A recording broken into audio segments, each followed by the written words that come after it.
E aí Deus me mostrou quando eu estava em casa um dia, sozinha, e tive uma crise de ansiedade que me dominou. Naquele momento eu vi, eu não tenho o Espírito Santo.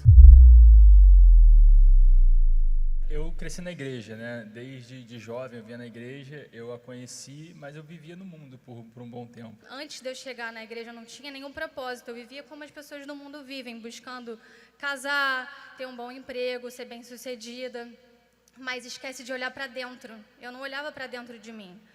Eu cheguei na igreja através do Renan, que era meu namorado na época, e eu vinha de forma religiosa. Minha família não tinha uma religião, frequentava às vezes a religião católica, mas eu então passei a acompanhar o Renan com esse, sem propósito, na verdade, eu só vinha. E eu fiquei assim durante muitos anos, durante 6 anos dentro da igreja, e eu me questionava por que eu não entendia a palavra. Eu nem falava com ele, mas eu vinha e eu saía da reunião e pensava, por que eu não estou entendendo?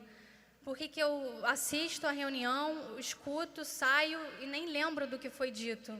E eu me questionava por quê. Eu já tinha feito uma faculdade, era boa aluna, estava fazendo a 2ª faculdade de arquitetura e eu não conseguia discernir que isso era espiritual. E porque eu acabava colocando o meu coração nessas coisas. Lá para 2017, em algum momento, também despertou em mim um propósito maior e eu busquei isso em Deus, uma transformação da minha vida. Ele começou a orar, a meditar, e aquilo começou a despertar em mim, me incomodava, mesmo sem eu entender, me incomodava. Eu falei, mas eu não faço nada disso. A gente tinha um namoro do mundo antes. Quando ele se batizou, ele falou para mim, eu ainda não entendia, porque ele estava numa fé, eu não estava na mesma fé. Ele falou que queria um namoro conforme a vontade de Deus, que a gente não ia ter mais intimidade. O dízimo, eu lembro que eu até falei com ele, eu não dava o dízimo. Nesses 6 anos eu não dava. Aí teve uma vez que eu sempre vi ele dar o dízimo. E aí eu perguntei para ele, mas e se você colocar o dízimo no altar e o pastor pegar? Eu lembro que eu falei com ela que, na verdade, o dízimo é entre você e Deus. Depois que você coloca no altar, está nas mãos de Deus. E aí, se o pastor quiser pegar, é ele e Deus.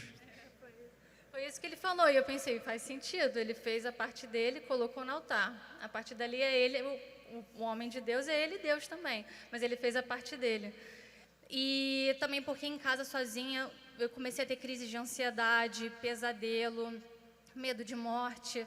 E aí ele me mostrou que eu não tinha o espírito dele, porque eu já achava que tinha, que eu estava dentro da igreja, porque eu via mudança em mim, eu não falava mais palavrão, eu não bebia, eu não me portava da mesma forma, mas não havia ainda uma transformação. E aí Deus me mostrou quando eu estava em casa um dia, sozinha, e tive uma crise de ansiedade que me dominou. Naquele momento eu vi, eu não tenho o Espírito Santo. Se eu tivesse, eu não ia passar por aquilo. E foi algo muito ruim, algo que me fez muito mal, mas ao mesmo tempo aquele mal veio para o bem, porque eu enxerguei que eu podia ter tudo aquelas coisas que aos olhos do mundo eu já tinha. Tinha uma vida financeira por causa dos meus pais, viagens, tudo, aos olhos do mundo. Mas dentro eu não tinha nada, eu tinha um vazio, eu precisava de Deus. Naquele momento eu falei, meu Deus, não adianta eu ter tudo isso se eu não tiver o Senhor, eu não tenho nada. Tudo mudou na minha vida quando eu comecei a meditar na palavra. Aí eu falo que a maior libertação é a meditação, porque a gente pode sair liberto, mas se não meditar e não mudar a mente, não volta tudo, não tem transformação. Tem mudança, mas não tem transformação. Hoje eu tenho a vida transformada, graças a Deus, recebi o Espírito Santo e depois que eu recebi o Espírito Santo, a gente casou. Aí minha vida financeira foi transformada, dele também. Hoje eu tenho um escritório de arquitetura. E você é o quê? Faz o quê? Eu sou magistrado. Você é juiz? Sim. Antes eu trabalhava para os meus pais, então eu dependia deles nesse sentido. E aí eu lembro que eu falei com Deus, eu não pedi para Deus dinheiro, nada disso. Mas eu falei, meu Deus, eu quero mostrar o Senhor no meu trabalho.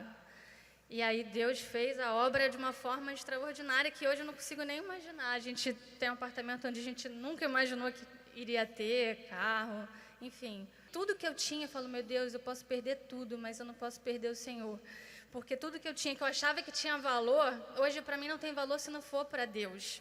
Se não for para ganhar almas para Deus, para servir a Deus, para glorificar o nome de Deus através do meu trabalho, da minha vida, do nosso casamento. Deus abençoe.